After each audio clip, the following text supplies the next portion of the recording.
If you think this Halloweenish creature is grotesque, you're right.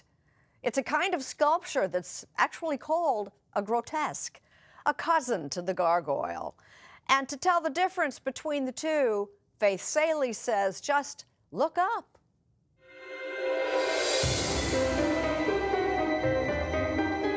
Grimacing,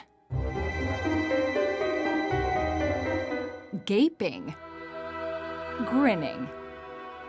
Mischievous creatures perched close to heaven, inviting us, daring us to raise our gaze. This architecture is made to draw your eyes up, this Gothic architecture. And then as your eyes are being drawn up, you're seeing gargoyles and grotesques and, wow, look at that, look at that. Hey, is that Darth Vader up there? It is Darth Vader up there. Crane your neck at the National Cathedral in Washington, D.C., or even take one of their gargoyle tours, and you might also see a wild boar, a turtle, a dragon, or one of the roughly 1,200 other roof dwellers. I installed that horse. Joe Alonzo is head stonemason at the cathedral. Of course, my girl Medusa. But many of Medusa's neighbors, like Darth Vader, aren't really gargoyles. A gargoyle officially must spew water or be able to do so. I describe them as glorified gutters. If you look like a gargoyle in some sort of a monstrous or fantastic way, but you cannot spew water, you are officially a grotesque. Janetta Rebold Benton is a professor of art history at Pace University in New York and has written about these hair-raising hobgoblins. They're fascinating, and I think it goes along with the whole appeal of things that are just a little awful, a little bit frightening, a little bit creepy, the extreme edge of what we accept. It is part of human nature, curiously. Where does the word gargoyle come from? It's the French word for to gargle, and it has Gargoyle.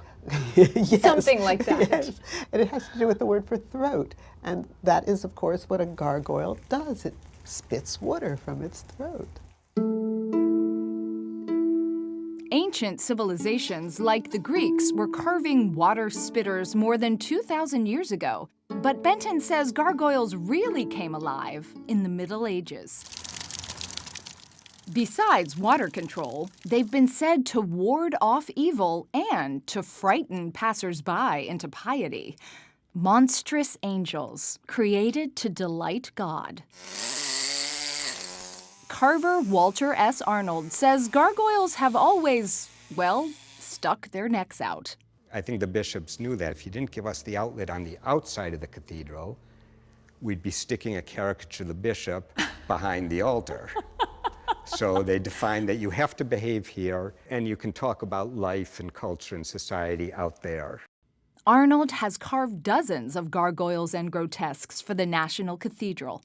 Most of what carvers do is much more formal, whereas gargoyles for me are more like jazz. There's a concept, and you can improvise and just kind of discover what's in the stone as I go along. This was the side that would be seen. He often collaborated with sculptor J. Hall Carpenter, who's designed more than 100 of these creatures. One that Walter and I worked on together is the Crooked Politician. That's a gargoyle, and he's tampering with the scales of justice. Pretty apt for a gargoyle that looks over Washington, D.C. Absolutely. He'll have more spines, I'm sure, and he'll have some sort of toe. Oh, he's so sad. Yes, he is sad. But I'm most interested in the face here and what the details there will be and where his gaze will be. Of course, our gaze will be skyward, There are just creatures everywhere. looking up with wonder. Look up, consider the fantastic, consider the appeal of things that you cannot fully understand today, things that perhaps will ultimately have an explanation, and even if they don't, enjoy them just for the pleasure they convey.